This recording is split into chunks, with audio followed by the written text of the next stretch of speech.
A humanidade nunca produziu tantos dados. Hoje em dia, é capaz de enviar dados para a nuvem e acessá-los remotamente pelo seu dispositivo através da internet, sem que o mesmo esteja armazenado no aparelho. A frase "podemos saber mais sobre uma pessoa através da internet do que perguntando para ela mesma" nunca fez tanto sentido. Nossas vidas estão circulando pela rede a partir do momento que digitamos um texto ou publicamos uma foto. O banco de dados é útil devido à necessidade de armazenar informações de diversos tipos, por exemplo, cadastros, contas e dados pessoais. Tais informações ficam armazenadas na memória do computador ou em potentes servidores remotos, que são capazes de armazenar um número gigantesco de informações. Todos os seus dados, suas fotos, suas mensagens ficam guardadas em bancos de dados que geralmente as informações são criptografadas e circulam na rede. O banco de dados é extremamente importante para a organização de dados e consulta dos mesmos. Uma empresa pode pesquisar a informação de seus clientes em questão de segundos, facilitando um processo, economizando tempo e papel.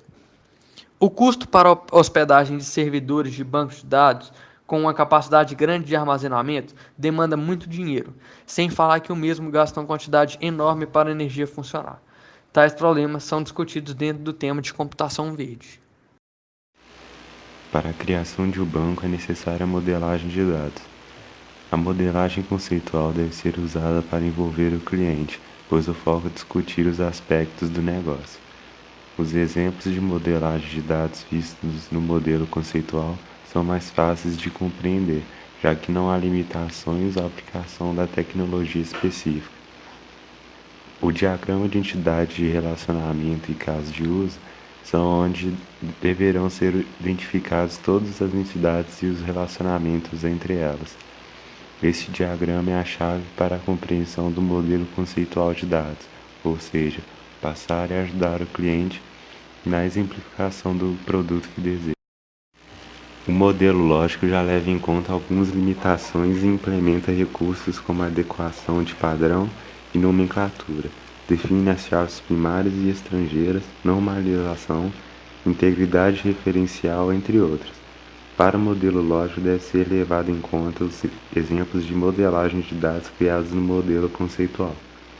No modelo físico, fazemos a modelagem física do modelo de banco de dados. Nesse caso, leva-se em conta as limitações impostas pelo sistema de gerenciamento escolhido e deve ser recriado sempre com base nos exemplos de modelagem de dados produzidos no item anterior. Modelo lógico usando a linguagem SQL. O mais conhecido sistema de gerenciamento é o MySQL, que utiliza a linguagem SQL. É atualmente os bancos mais populares e mais utilizados. A linguagem SQL é extremamente fácil de manipular.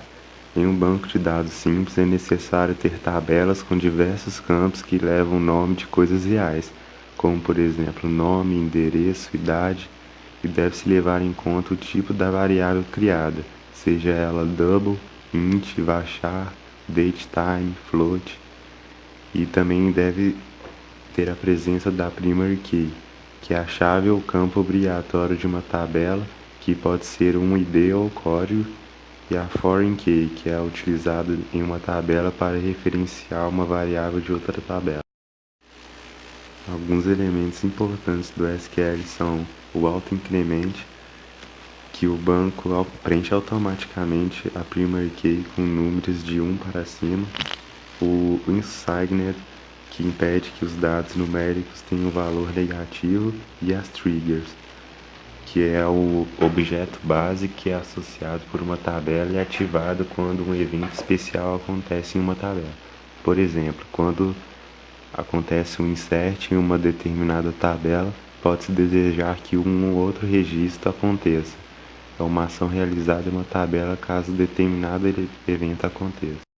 O usuário não tem contato direto com o banco de dados em sites e programas usando PHP, C ou Java. O usuário enxerga campos chamados textbox, onde através da integração do programa desenvolvido com um banco de dados, as tabelas são preenchidas com as informações que o usuário digitou no teclado. As técnicas de programação inibem que o usuário digite um dado errado em determinado campo e que o mesmo seja enviado. Isso se chama validação, ou seja, restrição de letras em campos de telefone ou restrição de caracteres, a fim de evitar erros e informações falsas. O grande número de informações disponíveis atualmente gerou uma quantidade enorme de dados na rede, sejam elas estruturadas ou não, do tipo texto, por exemplo, que corresponde a 80% do volume de dados. Dessa forma, é possível se utilizar dessas informações para gerar conhecimento e até mesmo prever fenômenos. Através do Big Data, é possível prever tráfego de trânsito como envio de dados transmitidos por carros. A função autocompletar da Google, ao digitar uma frase no buscador, traz uma lista que pode pressupor qual será a sua pesquisa. A coleta e análise de dados aprende o que as pessoas estão mais interessadas e disponibiliza na tela buscas e sugestões que tenham relação com a palavra que o usuário digitou.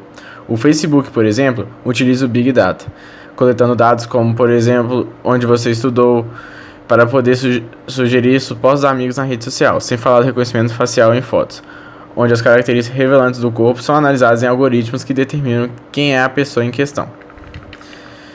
A análise de dados através de cálculos e probabilidades podem, por exemplo, através de análise de comentários do Twitter, dependendo se falam bem ou mal de uma empresa, se a mesma estará em alta ou queda na bolsa de valores, ou através do estudo dos dados de um jogador de futebol que, ao sair de casa, é mais provável que ele entre em uma loja esportiva do que uma loja de música. Não é uma questão de adivinhação. Os dados são capazes de revelar preferências e gostos. São estatísticas e probabilidades que o Big Data ser capaz de palpitar sobre eventos futuros. O Big Data ainda não está em seu ápice. Os dados ainda são vagos e ainda é necessário que máquinas saibam utilizar com eficácia dados não estruturados juntos com os dados para que seja realmente útil de fato na vida das pessoas.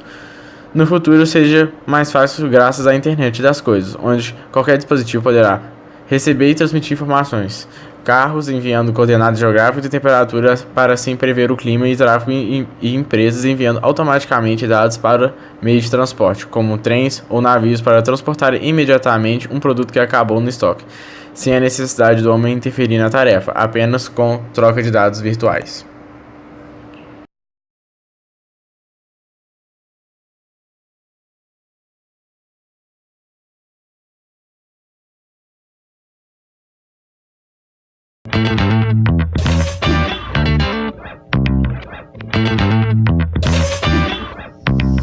Sejam bem-vindos ao Nerdologia. Eu sou Átila, biólogo, pesquisador e tô nas mãos da internet.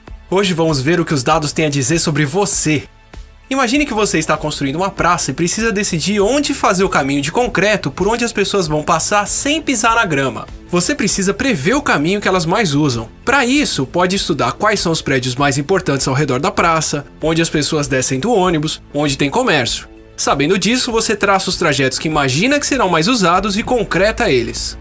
Muito provavelmente, depois de algum tempo, alguém vai desviar pela grama e deixar marcas de um caminho mais curto que as pessoas fazem para cortar, chamados de caminho do desejo ou caminho da vontade.